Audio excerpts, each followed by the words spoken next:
വിശുദ്ധ ഖുർആനിൽ റബ്ബന ഹബ്ലന മിൻ അസ്വാജിന വദുർറിയാതിന ഖുർറത അയുൻ എന്ന് പറഞ്ഞതിന് ശേഷം പറയുന്നില്ലേ വജഅൽന ലിൽ മുത്തഖീന ഇമാമ.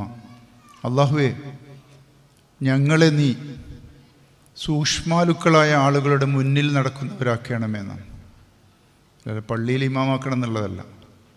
സൂക്ഷ്മാലുക്കളായ ഒരു സമൂഹത്തിൻ്റെ ഏറ്റവും മുന്നിൽ നടക്കാൻ എല്ലാ അർത്ഥത്തിലും ധാർമ്മികമായി കഴിവുള്ള ഒരു വ്യക്തി ആക്കി മാറ്റണമേ എന്നാണ് കുടുംബപരമായ വിഷയം നമ്മൾ പ്രാർത്ഥിക്കുന്നിടത്ത് പ്രഥമവും പ്രധാനമായും നമ്മൾ പറയുന്നത്.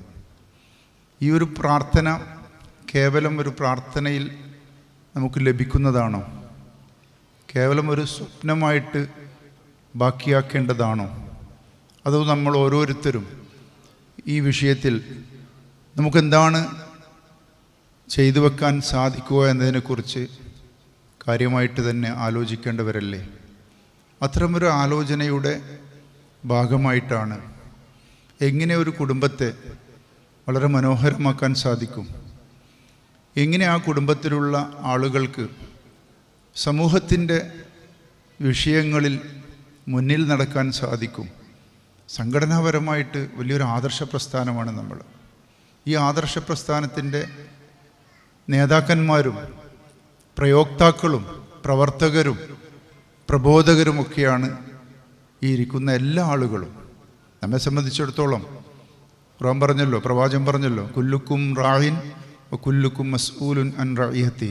നമ്മൾ ഏറ്റെടുത്തിരിക്കുന്ന ഈ ദൗത്യത്തെക്കുറിച്ച് നമ്മൾ ഏറ്റെടുത്ത ഈ ഉത്തരവാദിത്തത്തെക്കുറിച്ച് തീർച്ചയായും അള്ളാഹു ചോദ്യം ചെയ്യപ്പെടും എന്ന് പറയുമ്പോൾ നമ്മൾ ഈ ദഅവ പ്രവർത്തനത്തിൻ്റെ പ്രബോധന മേഖലയിൽ മുന്നിൽ നടക്കാൻ പ്രാപ്തരാണോ?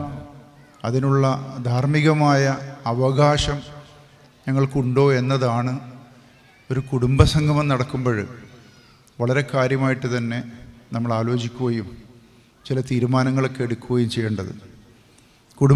ഈ ദുനിയാവിലുള്ള കുടുംബത്തിൽ നമുക്ക് സന്തോഷം വേണം എന്നതിൽ അത് ആഗ്രഹിക്കാത്തവരായിട്ട് വിശേഷ ബുദ്ധിയുള്ള ഒരാളും ഉണ്ടാവില്ല. പക്ഷെ അതിൽ ഒരല്പസ്വല്പം ഏറ്റക്കുറച്ചിലുകളൊക്കെ വന്നേക്കാം, അത് സ്വാഭാവികം.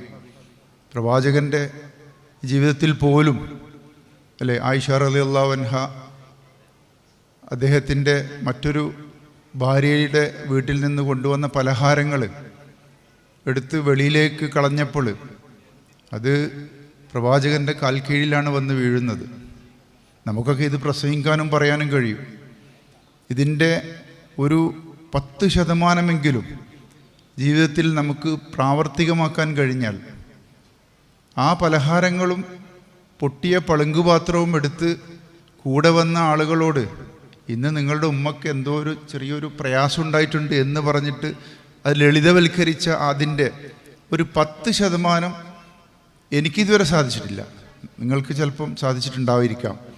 അങ്ങനെ സാധിച്ചാൽ തീർച്ചയായിട്ടും സ്വർഗസമാനമായ ഒരു സംവിധാനം അല്ലെങ്കിൽ ഒരു കുടുംബം നമുക്ക് ദുനിയാവിൽ വളർത്തിയെടുക്കാൻ സാധിക്കും എന്നുള്ളതാണ്. ഉമർ ബിൻ ഖത്താബിൻ്റെ അടുത്ത് പരാതി പറയാൻ ചെന്ന അനുചരൻ അതിൻ്റെ അകത്തുള്ള ബഹളം കേട്ട് മടങ്ങിപ്പോവുമായിരുന്നു. ഉമർ ബിൻ ഖത്താബ് തിരിച്ചു വിളിച്ചു, വിഷയം പറയൂ. അദ്ദേഹം പറഞ്ഞു, നമ്മുടെ നാടൻ ഭാഷയിൽ പറഞ്ഞാൽ ഞാൻ പടവേടിച്ചിട്ടാണ് ഇവിടെ വന്നത്, പക്ഷെ ഇവിടെ അകത്ത് നോക്കുമ്പോൾ പന്തം കൊളത്തി പടയാണ്. ഉമർ റളിയല്ലാഹു അൻഹു ഇങ്ങനെ ബത്സിക്കുകയാണ് സ്വന്തം ഭാര്യ. അപ്പോൾ അത് കേട്ട് അദ്ദേഹത്തിന് മതിയായി. ഏതായാലും ഇതിനേക്കാൾ നല്ലത് തന്നെയാണ് എൻ്റെ വീട്ടിലുള്ളതെന്ന് മനസ്സിലാക്കിയിട്ടാണ് തിരിച്ചു പോയത്. പക്ഷെ ഉമർ റളിയല്ലാഹു അൻഹു തിരുത്തുകയാണ്. അദ്ദേഹം പറഞ്ഞു, നീ കണ്ടോ, അകത്ത് കയറി ഒന്ന് നോക്ക്, അവൾ എനിക്ക് വേണ്ടി റൊട്ടി ഉണ്ടാക്കുകയാണ്. എൻ്റെ മക്കളെ എത്രയോ മക്കൾ അവിടുന്ന് ഇവിടുന്നൊക്കെ ഇങ്ങനെ കൊത്തി വലിക്കുകയാണ്. ഇതിൻ്റെ ഇടയിൽ കിടന്നിട്ടുള്ള ഒരു ഫ്രസ്ട്രേഷൻ എന്ന് പറയും അല്ലേ നമ്മൾ, അതിൻ്റെ ഇടയിൽ അവൾക്കുണ്ടാകുന്ന പ്രയാസങ്ങൾ അവൾ എന്നോടല്ലാതെ മറ്റാരോട് പറയാനാണ്. അപ്പോൾ വന്ന വ്യക്തി പറഞ്ഞു, തങ്ങളെ ഈ പറഞ്ഞ പണിയൊക്കെ എൻ്റെ ഭാര്യയും എനിക്ക് വേണ്ടി ചെയ്യുന്നുണ്ടല്ലോ. അപ്പോൾ എന്താ വേണ്ടത്? അപ്പോൾ ഞാനും അങ്ങ് ക്ഷമിച്ചിരിക്കുന്നു. നോക്കൂ നിങ്ങൾ, മനോഹരമായ കുടുംബം എന്ന് പറയുമ്പോൾ അതിൻ്റെ ചുവരിൽ സ്വർണ്ണ ലിപികളാൽ എഴുതി പെടുത്താൻ പറ്റുന്ന മനോഹരമായ കാഴ്ചകളാണ് ഇതൊക്കെ നമുക്ക് കാണാൻ കഴിയുന്നത്. അപ്പോൾ ദുനിയാവിൽ നമ്മൾ ഈ രൂപത്തിൽ അങ്ങനെ അങ്ങ് പോകും. പരലോകത്ത് ഇവരൊക്കെ തന്നെയാണ് നമ്മൾ ഇണകളായിട്ട് വേണ്ടത്. ഇൻഷാ അല്ലാഹ് അതൊക്കെ വരുന്ന പണ്ഡിതന്മാർ സവിസ്തരം സംസാരിക്കുമെന്നും മനസ്സിലാക്കുകയാണ്. ഈ ആളുകൾ തന്നെയാണ്, ഈ ഇണകൾ തന്നെയാണ് പരലോകത്ത് ഹൂറുൽ ഐനും ഒക്കെ ആയിട്ട് കഴിഞ്ഞുകൂടേണ്ടത്. പക്ഷേ അതിന് മറ്റൊരു തലത്തിലാണ്, അത് ഈ രൂപത്തിലായിരിക്കില്ല. അതിനൊക്കെ കുറേ ചരിത്രപരമായ ഒരുപാട് കാര്യങ്ങൾ നമുക്ക് പറയാൻ കഴിയും. പ്രവാചകൻ്റെ അടുത്ത് വന്ന് ചോദിച്ചപ്പോൾ പറഞ്ഞൊരു വിഷയം, ഇനി സ്വർഗത്തിൽ പ്രവേശിക്കില്ല എന്ന് പറഞ്ഞു. അപ്പോൾ പ്രയാസപ്പെട്ടു ആ വനിത. അപ്പോൾ തിരുത്തി കൊടുത്തു, ഈ രൂപത്തിൽ കിടക്കില്ല, നീ നല്ല യുവതിയായ രൂപത്തിൽ സ്വർഗത്തിൽ വരും എന്നുള്ളതാണ്. ഇപ്പം ഹൂറുൽ ഐൻ എന്നൊക്കെ പറയുന്നത് നമ്മൾ പ്രാർത്ഥിക്കേണ്ടത് നമ്മുടെ ഇണകളെ തന്നെ ഹൂറുൽ ഐനായിട്ട് പരലോകത്ത് സ്വർഗത്തിൽ കിട്ടണമെന്നുള്ളതാണ്. അതിന് നമ്മൾ കുറച്ചൊന്ന് പണിയെടുക്കണം. ഖുർആൻ പറഞ്ഞല്ലോ,